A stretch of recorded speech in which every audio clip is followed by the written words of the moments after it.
First it was Andy. The second time I don't even know, but I got it. Questions for Jordan? Do you want to take us through the play?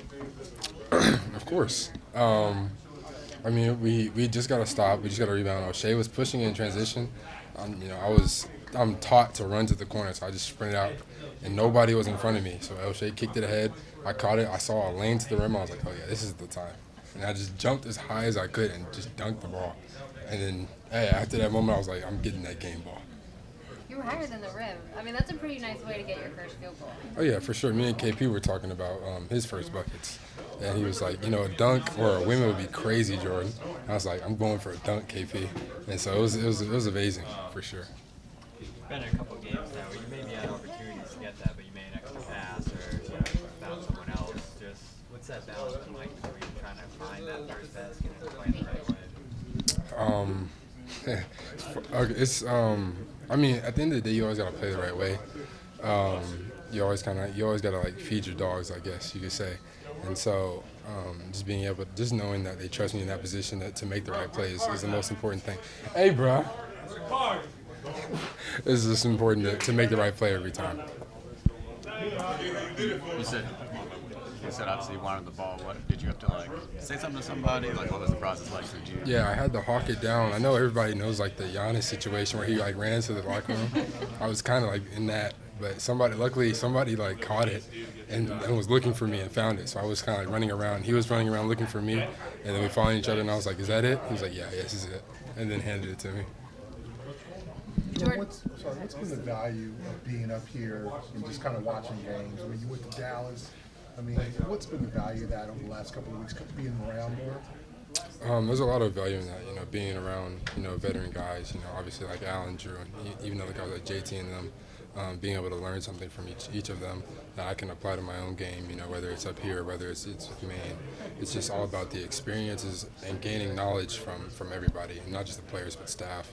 So it's all a part of, my accelerated growth, and everybody's a part of it, and I'm glad that they want to help me and instill their knowledge in me. So it's definitely a big thing to be able to be up here and learn from those guys. What was it like after the Dallas game, to see Charlie?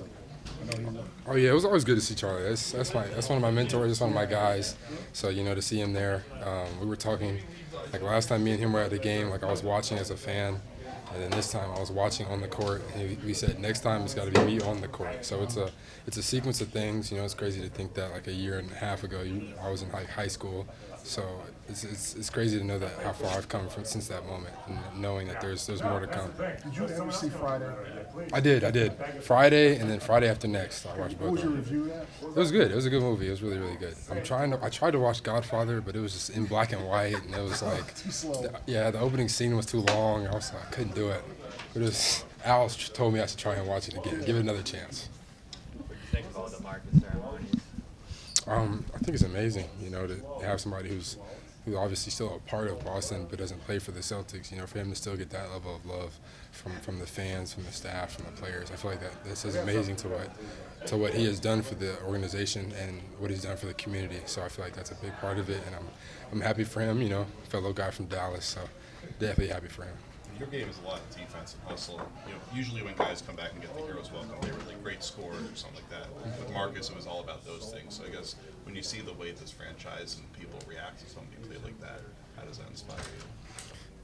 Just like you said, it definitely inspires you because, the Celtics fans know that, basketball is more than just, getting 30 a night.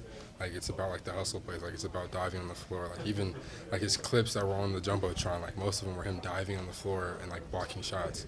And I feel like that, for that to be, the highlight of, what he was while he was here, and the fans know that and love that about him, I feel like that speaks a lot towards the tradition and the culture of the Celtics. How far do you feel like you've come on that end? Because when we asked Joe about you, that's what he pointed to.